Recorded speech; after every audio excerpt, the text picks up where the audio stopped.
డైరెక్ట్‌గా చెప్తున్నా. Nikhil 'Big Boss' season 8 winner అవ్వబోతుండు.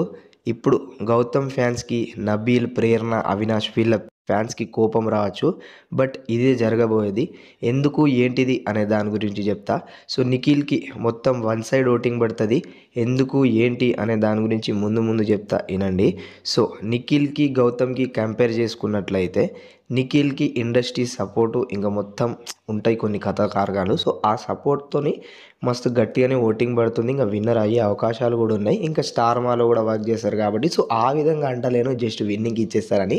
Audience ఓట్‌తో ఇంకా జెన్యూనిటీతోనే మొత్తం గెలుస్తాడు. బట్ ఇక్కడ మన గౌతమ్ విషయంలో చూసుకున్నట్లయితే గౌతమ్ యాజ్ ఏ మనకు వైల్డ్ కార్డ్‌లుగా ఎంట్రీ ఇచ్చి గెలుస్తాడు. గెలిసే ఛాన్సెస్ ఉన్నాయి. అట్లంటలే నేను గెలవడు, నేను గెలిపియాలి అదే దాని గురించి ఏం లేదు. ఇప్పుడు నేను గెలిపియాలంటే ఎవరినొక్కళ్ళని గెలిపియచ్చు. బట్ ఇది మొత్తం మన ఆడియన్స్ చేతిలో ఉంటుంది కాబట్టి సో, అది దృష్టిలో పెట్టుకొని ఒక గేమ్ షో లాగానే చూడండి. సో, ఇది మొత్తం అంతా ముచ్చట వదిలేస్తే ఇప్పుడు ఎవరు ఏ పొజిషన్‌లో ఉన్నారనే దాని గురించి అయితే మనం మాట్లాడుకుందాం. సో, నిన్ననే మస్తు ఓటింగ్ పడ్డాయి. బట్ ఈరోజు ఎలా ఉంది, ఏంది పొజిషన్స్ అనే దాని గురించి అయితే మనం ఇప్పుడు మాట్లాడుకుందాం.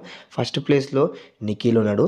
సెకండ్ ప్లేస్‌లో గౌతమ్ ఉన్నాడు. థర్డ్ ప్లేస్‌లో చూసుకున్నట్లయితే ప్రేరణ ఉంది. ఫోర్త్ ప్లేస్‌లో నబీల్ ఉన్నాడు. లాస్ట్ అండ్ ఫైనల్ ప్లేస్‌లో చూసుకున్నట్లయితే అవినాష్ ఉన్నాడు.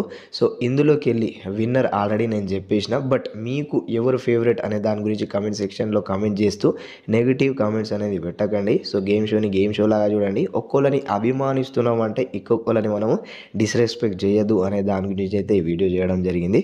సో, వీడియో నచ్చినట్లయితే ఇంకా ఇలాంటి ముందు బిగ్ బాస్ అప్డేట్స్ కోసం మన ఛానల్‌ని సబ్స్క్రైబ్ చేసుకొని బెల్ ఐకాన్‌ని క్లిక్ చేయడం మాత్రం మర్చిపోకండి.